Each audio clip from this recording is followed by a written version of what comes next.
Singer Frank Sinatra and comedian Joey Bishop are famous for being friends as part of the Rat Pack. But when Sinatra asked Bishop for a simple favor, it led to a lifelong feud that was never resolved. Why? Well, to understand that, you first have to understand how they became friends in the first place. Born Joseph Gottlieb, Joey Bishop had started his career as part of a singing comedic trio called the Bishop Brothers, even though the members weren't named Bishop and they weren't related. After serving as a medic during World War II, he launched his own comedy act as a solo stand-up. In 1952, Bishop met Sinatra, and the famous crooner soon brought Bishop along as his opening act for several performances at a New York City nightclub.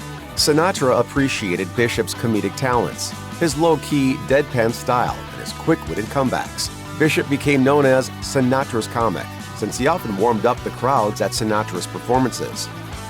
Sinatra even brought Bishop into his troupe of entertainer friends, most commonly known as the Rat Pack. According to the book Deconstructing the Rat Pack, Joey, the Mob, and the Summit, Sinatra reportedly hated the Rat Pack nickname.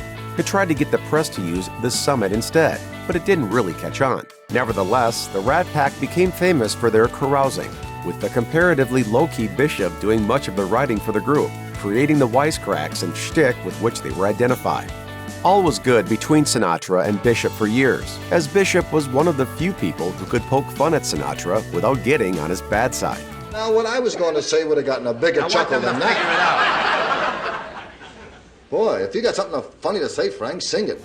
They worked together both on live shows and the 1960 film Ocean's 11, which also starred the rest of the Rat Pack: Dean Martin, Peter Lawford, and Sammy Davis Jr.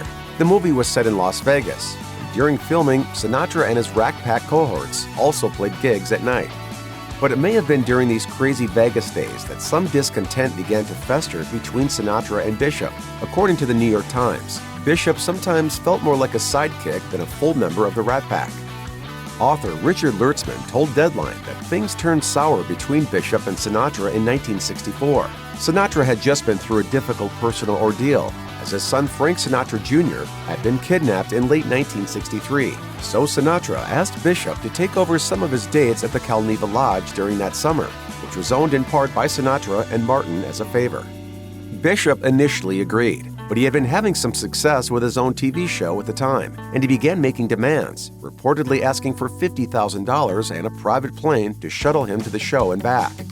Sinatra was reportedly angered by the demands, feeling that he had helped elevate Bishop's career. Apparently believing that Bishop was ungrateful, Sinatra reportedly cut Bishop out of the Rat Pack and out of his life. The 1964 musical comedy, Robin and the Seven Hoods, for instance, starred Rat Pack members Sinatra, Martin, and Davis Jr., but Bishop's role was cut from the film. It's unclear whether Bishop ever really understood what led to the end of his friendship with Sinatra. Once wronged, Sinatra apparently wasn't the type to forgive and forget. But Sinatra wasn't the only person Bishop rubbed the wrong way. As Lertzman explained to Deadline, Bishop alienated co-stars, writers, directors, and producers.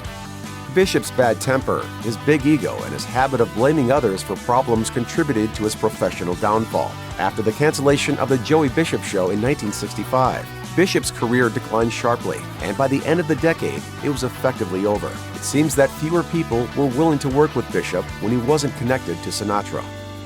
Frank Sinatra died in 1998 at the age of 82. Joey Bishop was 89 when he died in 2007. The two famous friends reportedly never made up.